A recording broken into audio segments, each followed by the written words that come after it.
2019년 새해가 시작된 지도 20일이 지났습니다. 보통 이맘때가 되면 새해 아침에 품었던 소망과 다짐을 잊어버리기 쉽습니다. 사실 나이가 들어갈수록 이런 현상은 더욱 뚜렷해지는 것 같습니다. 아무래도 세상의 풍파에 시달리다 보면 어렸을 때나 젊었을 때처럼 새해라고 해서 기대감과 소망으로 가슴이 벅차오르는 것은 쉽지 않습니다. 이는 나이가 들어가면서 생기는 자연적인 현상이기는 합니다만 조심스럽게 생각해야 할 것이 있습니다. 마음의 흐름과 세상의 흐름에 따라 사는 것이 쉽고 자연스럽다 해서 그렇게 살아가다 보면 나도 모르는 사이에 신앙이 퇴보하고 하나님으로부터 멀어질 수 있다는 겁니다. 이에 대한 성경의 대표적인 예가 요아스 왕입니다. 요아스의 행적은 열왕기하 11장 12장 그리고 역대하 22장 10절로 24장 25절에 기록되어 있습니다. 집에 가셔서 읽어보셨으면 합니다. 요아스는 남유다 왕국에서 가장 어렵게 왕이 된 사람이라고 말할 수 있습니다. 왜 그런가 하면요, 그의 성장 배경을 살펴보면 알 수가 있습니다. 그가 아직 젖을 떼기도 전인 1살 때 할머니인 아달랴가 왕의 씨를 진멸시키는 만행을 저지릅니다. 이때 고모 여호사브앗과 고모부 여호야다가 구해줘서 왕자들 중에 유일하게 살아남게 됩니다. 하지만 아달랴의 눈에 띄면 죽임을 당할 수 있으니까 6년 동안 여호와의 전에 숨어 지내야 했습니다. 생각해 보세요. 엄마의 품에서 보살핌을 받으며 커야 할 시기에 주위 눈치 보며 긴장 속에 살아야 했으니 얼마나 힘들었겠습니까? 그리고 그렇게 6년이라는 시간이 흘러가고 고모부 여호야다가 폭정을 일삼던 아달랴를 권좌에서 축출합니다. 그 결과 요아스는 7살이라는 어린 나이에 왕위에 오르게 됩니다. 이와 같이 요아스는 영아기부터 유아기까지 목숨을 잃을지도 모르는 살벌함 속에서 매우 힘든 시간을 보내며 왕이 된 사람입니다. 하지만 그렇게 힘들게 왕이 되었지만 고모부 여호야다가 생존했을 동안엔 여호와 보시기에 정직히 행한 선한 왕으로 살았던 사람이었습니다. 역대하 24장 1절과 2절에서 이렇게 요아스 왕을 평가합니다. 요아스가 왕위에 오를 때의 나이가 7세라. 예루살렘에서 40년 동안 다스리니라. 그의 어머니 이름은 시비하여 브엘사바 사람이더라. 제사장 여호야다가 세상에 사는 모든 날에 요아스가 여호와 보시기에 정직하게 행하였으며, 그러니까 고모부 여호야다가 살아있는 동안에는 여호와 보시기에 정직하게 행했습니다. 문제는 여호야다가 죽자마자 완전히 다른 사람으로 변해버렸다는 게 문제입니다. 24장 17절과 18절에서 이렇게 기록하고 있습니다. 여호야다가 죽은 후에 유다 방백들이 와서 왕에게 절하매 왕이 그들의 말을 듣고 그의 조상들의 하나님 여호와의 전을 버리고 아세라 목상과 우상을 섬겼으므로 그 죄로 말미암아 진노가 유다와 예루살렘에 임하니라. 유다 백성들이 요아스에게 절하며 왕이 그의 말을 듣고 열조의 하나님 전을 버리고 아세라 목상과 우상을 섬겼다고 역대기 기자가 기록하고 있습니다. 요아스의 가장 큰 치적이 우상을 타파하고 여호와의 전을 중수한 일인데 이것을 하루아침에 뒤집어 버린 겁니다. 더 나아가 20절과 21절을 보면 여호야다의 아들, 그러니까 요아스에게는 고종 사촌이 되죠.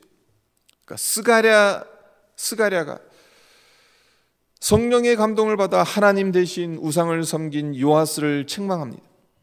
그러니까 그의 화가 나서 요아스가 무리들과 함께 고종 사촌 스가랴를 돌로 쳐 죽이게 돼요. 요아스에게 여호야다는 생명의 은인입니다. 왕으로 만들어 주었을 뿐만 아니라 선정을 베풀도록 도와준 가장 든든한 정치적 버팀목이며 후견이었습니다. 그런 여호야다의 아들을 죽였으니 얼마나 배은망덕한 짓을 저지른 거겠습니까? 하나님은 1년 후에 이런 요아스를 심판하십니다. 23절로부터 25절에 이렇게 기록합니다. 1주년 말에 아람 군대가 요아스를 치려고 올라와서 유다와 예루살렘에 이르러 백성 중에서 모든 방백들을 다 죽이고 노략한 물건을 다메섹 왕에게로 보내니라. 아람 군대가 적은 무리로 왔으나 여호와께서 심히 큰 군대를 그들의 손에 넘기셨으니 이는 유다 사람들이 그들의 조상들의 하나님 여호와를 버렸음이라. 이와 같이 아람 사람들이 요아스를 징벌하였더라. 요아스가 크게 부상하며 적군이 그를 버리고 간 후에 그의 신하들이 제사장 여호야다의 아들들의 피로 말미암아 반역하여 그를 그의 침상에서 쳐 죽인지라. 다윗성에 장사하였으나 왕들의 묘실에는 장사하지 아니하였더라. 아람 군대가 쳐들어왔어요. 소수의 군대만 몰고 쳐들어왔어요. 그러니까 이제 그 국지적인 전쟁을 벌이려고 했던 거죠. 농사지은 거 조금 이제 약탈하려고 했던 겁니다. 네, 하나님께서 많은 힘이 큰 군대를 그들의 손에 넘기셨다라고 이야기하고 있습니다. 그래서 완전히 진멸을 하게 됩니다. 근데 이때 요아스가 이 전쟁에 나가서 싸우게 되는데 그만 심한 부상을 당하게 되죠. 심한 부상을 입었으니 침대에 누워 있을 수밖에 없었습니다. 네, 왕을 지켜줘야 할 신하들이 이때가 기회다라고 생각하며 요아스를 쳐 죽입니다. 요아스가 여호야다의 아들에게 행하였던 것을 마음에 품고 있었던 신하들이 기회를 엿보다가 요아스가 침상에 누워있게 되니까 그를 살해했던 것입니다. 안타까운 것은 신하들에게 살해된 것도 참으로 불명예스럽지만 이보다 더 불명예스러운 것이 있다는 겁니다. 그것이 무엇인가 하면요, 다윗성에 장사하였으나 왕들의 묘실에는 장사하지 아니하였다는 겁니다. 왕들의 묘실에 장사하지 아니하였다는 것, 무엇을 말하는 것이겠습니까? 오늘날로 치면 대통령이 죽어서 국민묘지에 안장되지 못할 만큼 엄청난 잘못을 저질렀다는 것입니다. 그렇다면 왜 고모부인 여호야다가 살아있었을 때에는 여호와 보시기에 정직히 행하였던 요아스가 어쩌다가 신하들에게 살해당하고 왕들의 묘실에 묻히지 못하는 지경에까지 추락하게 되었을까요? 성경은 이 부분에 대해서 아무런 답을 제시하지 않습니다. 그저 침묵할 뿐입니다. 하지만 우리의 영적 상상력을 동원해 보면 그 이유를 어렵지 않게 찾을 수 있습니다. 요아스에게 여호야다는 그의 전부나 다름없다고 해도 틀린 말이 아닙니다. 여호야다가 있었기에 요아스가 선한 왕으로 존재할 수 있었습니다. 따라서 여호야다의 죽음은 요아스에게 엄청난 시리와 슬픔을 가져다 주었을 겁니다. 하지만 이제 내 마음대로 할 수 있겠다라는 마음 또한 생겼을 겁니다. 지극히 당연한 마음이죠. 여호야다가 그에게 은인이고 고마운 존재이기는 합니다만 그가 하고 싶은 대로 할 수 없게 만드는 거대한 장애물이기도 했으니까요. 하지만 이제 그러한 거대한 그늘이 사라지게 되니까 자기 마음이 움직이는 대로 행동하는 것입니다. 요아스는 범하지 않았으면 좋았을 엄청난 잘못을 범하게 됩니다. 자기 마음대로 행동하고 싶다는 생각이 드는 것은 자연스럽습니다. 하지만 하나님 보시기에 선한 왕이라면 그런 때일수록 냉정하게 자기 자신을 살펴보고 상황을 파악할 수 있어야 합니다. 하지만 요아스는 그렇게 하지 못했습니다. 그리고 처음이야 어렵지, 한번 자기 마음 내키는 대로 행동한 이후론 고삐 풀린 망아지가 되어버립니다. 그의 환심을 사기 위해 달콤한 말을 내뱉는 간신들을 곁에 둡니다. 여호야다와 함께 힘들게 이루어 놓은 영적 개혁을 하루아침에 무너뜨립니다. 성령에 감동되어 그를 책망하는 스가랴를 무참히 죽이는 악을 범합니다. 요아스에게서 배워야 할 반면교사의 교훈은 무엇이겠습니까? 마치 댐에 새끼 손가락 들어갈 정도의 조그만 구멍을 발견했어도 설마 무슨 일이 일어나겠나 하며 내버려 두게 되면 그것 때문에 훗날 댐이 무너지는 것처럼 마음의 흐름에 따라 살아가는 것, 처음에는 별거 아닌 것처럼 보여도 그것으로 인해 그동안 쌓아왔던 것들이 하루아침에 무너질 수 있다는 겁니다.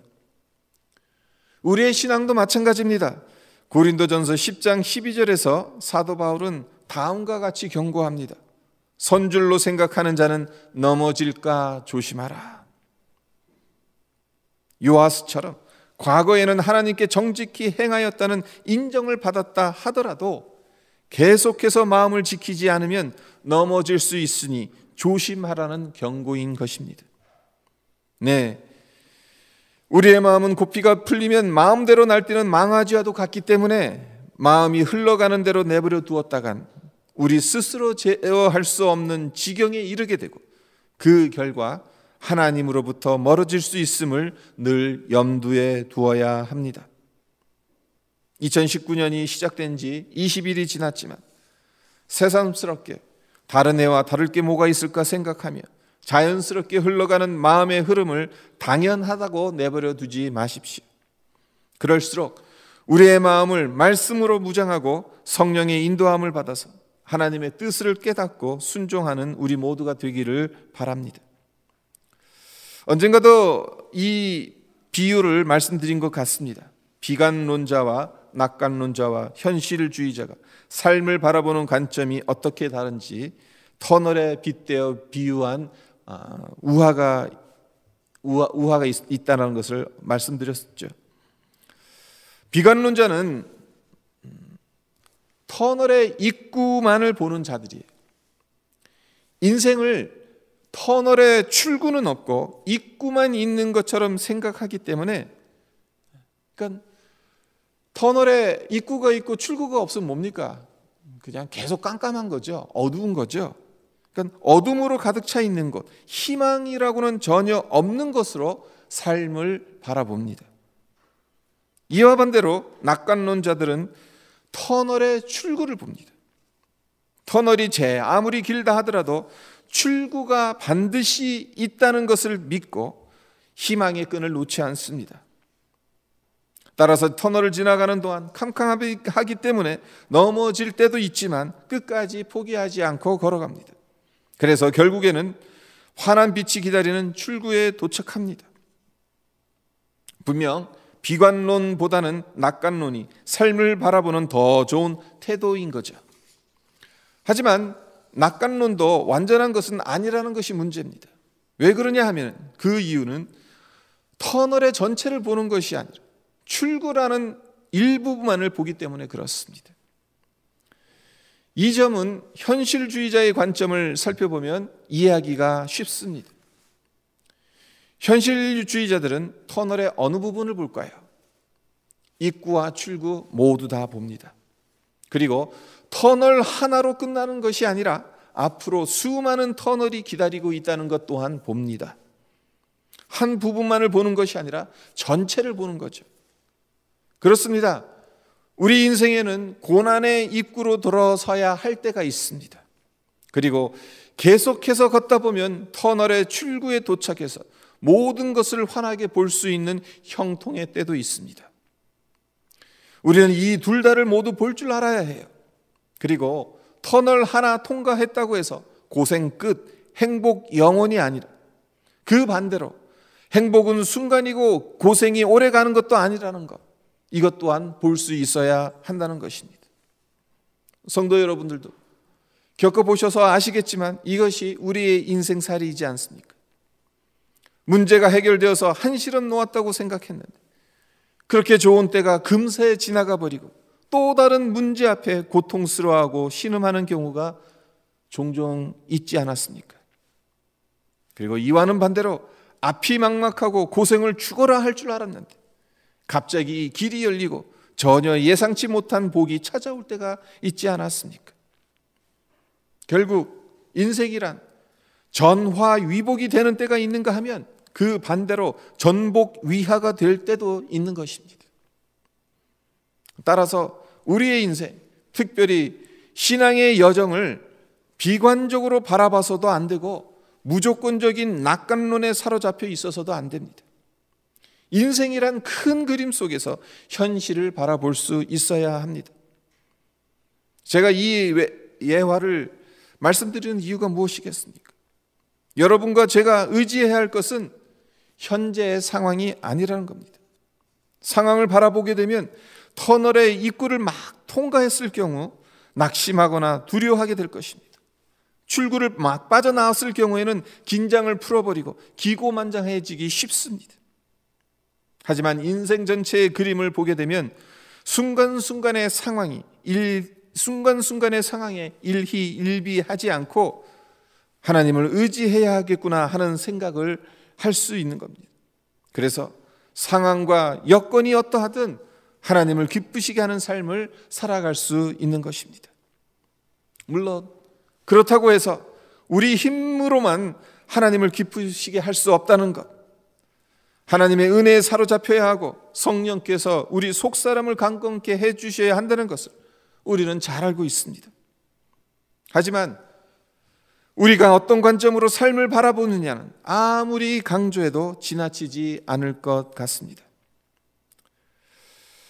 우리의 삶이 형통의 시간을 보내고 있든 힘든 시간을 통과하고 있든 모두가 지나갔고 지나갈 겁니다. 따라서 어차피 지나가는 시간, 상황에 따라 마음이 이리저리 움직이는 것이 아니라 하나님을 기쁘게 해드리기 위해 최선을 다하는 것이 멋진 인생이고 행복한 인생이지 않겠습니까? 여기 계신 청년들 그리고 성도님들 모두 상황에 따라 마음이 이리저리 움직이는 것이 아니라 하나님을 기쁘시게 해드리기 위해 최선을 다하시기를 바랍니다. 그렇다면 구체적으로 어떻게 해야 하나님을 기쁘시게 할 수 있는가요? 오늘 본문인 고린도전서 6장 19절 20절에서 사도 바울이 이렇게 권고합니다. 너희 몸은 너희가 하나님께로부터 받은 바 너희 가운데 계신 성령의 전인 줄을 알지 못하느냐? 너희는 너희 자신의 것이 아니라 값으로 산 것이 되었으니 그런즉 너희 몸으로 하나님께 영광을 돌리라. 사도 바울은 너희 몸은 하나님께로부터 받은 성령의 전이고 값으로 산 것이 되었으니 너희 몸으로 하나님께 영광을 돌리라고 권고하고 있습니다. 우리 몸으로 하나님께 영광을 돌릴 수 있다. 얼마나 놀라운 말씀인지 모릅니다. 왜 그런가 하면요, 우리의 몸은 죄의 영향력에 속절없이 무너지기 쉽습니다. 언젠가는 썩어 한 줌의 흙으로 돌아가는 거예요. 그래서 이런 몸으로 하나님께 영광 돌린다는 것은 정말 놀라운 것입니다. 고린도 교회를 보십시오. 고린도 교회는 다른 교회보다 은사가 많은 교회였습니다. 복음을 향한 뜨거운 열정을 소유한 교회였어요. 하지만 안타깝게도 수많은 장점들이 있었음에도 불구하고 분쟁과 다툼이 끊이지를 않았고 성적 타락으로 바람 잘 날이 없었습니다. 특별히 음행의 문제가 매우 심각했습니다. 그래서 사도 바울이 고린도전서 5장에서 줄기차게 말하는 것이 음행을 피하라는 겁니다.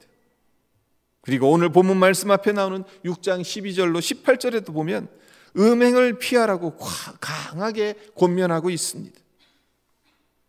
사도 바울이 음행의 문제를 거듭 강조한 목적이 무엇이겠어요? 여러 가지로 생각할 수 있겠습니다만 그만큼 몸으로 죄를 짓는 것이 쉽다는 의미로 받아들여도 무방할 것 같습니다. 그렇습니다.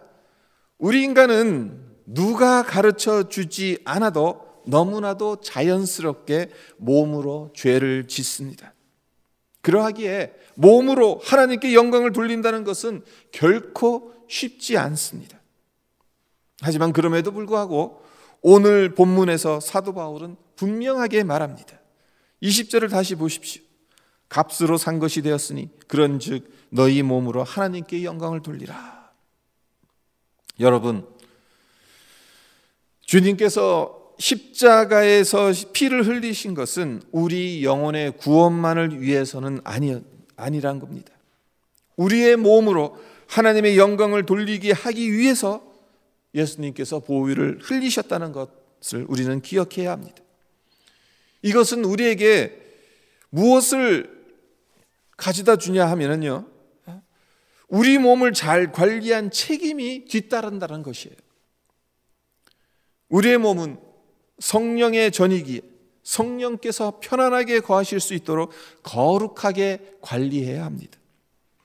우리는 보통 하나님께 영광 돌리기 위해선 뭔가 거창한 것을 해야 한다고 생각하죠. 하지만 하나님께서 원하시는 것은 거창한 것이 아니에요. 우리의 몸이 성령께서 근심하시지 않고 자유롭게 활동하실 수 있게 해드리는 것만으로도 하나님은 영광을 받으시는 겁니다. 이는 마치 남부럽지 않게 성공하고 부자가 되어야 부모에게 효도하는 것이 아니라 부모의 마음을 헤아리며 부모의 마음을 편하게 해드리는 것이 부모에게 최고의 효도를 하는 것과 같은 이치라 할 수 있습니다. 물론 우리 중에 특별히 청년들과 청소년들 중에 세상적으로도 크게 성공해서 하나님께 큰 영광을 돌려드리는 자들이 많이 배출되면 좋지요.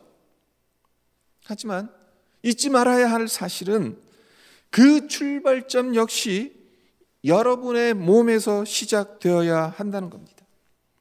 성령께서 근심하시지 않고 편하게 거하실 수 있는 몸을 만드는 것이 출발점이 되어야 한다는 것입니다. 그렇다면 그렇게 하기 위해서 구체적으로 어떻게 해야 하겠습니까? 어렵게 생각할 필요 없습니다.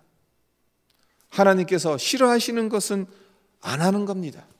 하나님께서 좋아하시는 것은 하는 겁니다. 아이들 키우면서 제일 속상할 때가 언제인가요?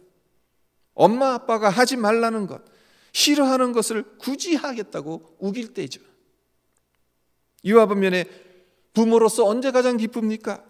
부모의 말에 토 달지 않고 순종할 때입니다.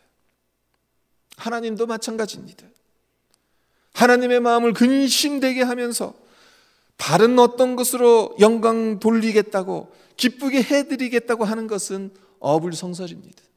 제가 돈 많이 벌어서 제가 세상에서 유명해져서 하나님의 이름을 높이겠습니다. 하나님의 성령은 근심하고 있는데, 우리가 하나님께 기쁨을 드리고 영광을 돌려야 하는 것을 잘 알면서도 자꾸 실패하는 이유가 어디에 있겠는가? 혹시 출발점을 중요하게 여기지 않기 때문은 아닐까요? 요아스처럼 자기 마음대로 하고 싶은 대로 행동하다 하나님의 징계를 받는 것이 아니라 어떻게 하면 내 몸으로 하나님께 영광을 돌리며 하나님을 기쁘게 해드릴까를 고민하는, 하나님께서 싫어하시는 것은 하지 않고 좋아하시는 것은 하겠다고 결단하는 우리 모두가 되기를 바랍니다.